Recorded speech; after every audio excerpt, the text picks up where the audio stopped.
నాకు కొన్ని నిజాలు తెలియాలి. ప్రతిరోజు నా జేబులో సిగరెట్లు మాయమవుతున్నాయి. ఈసారి దోశ నాకేంటి ప్రకాష్ గారు, చట్నీ కూడా ఆల్మోస్ట్ అయిపోయింది. ఎందుకు అలా భయపడతావు? స్వామి వివేకానంద ఏమన్నాడు తెలుసా? ఆ కిరణ్ గడ్ ఏమన్నాడు తెలుసా? కార్ అంటే కొత్తదేగా. ఓం ప్రథమంగా ఆబ్జెక్టివ్. ఈ ఆబ్జెక్టివ్ ఏంట్రా?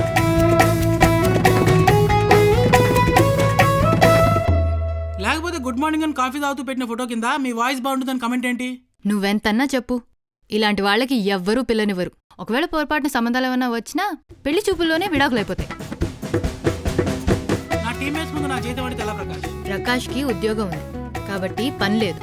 దొంగ పనులు చేయడంలో అందరికీ నీ అంత ప్యాషన్ ఉండదు పప్పి. ఈ 3 ప్రశ్నలకి నువ్వు ఇచ్చిన సమాధానాన్ని అనలైజ్ చేసి 6తో మల్టిప్లై చేస్తే నీ ఉద్యోగం కూడా ఖాయం అనిపిస్తుంది.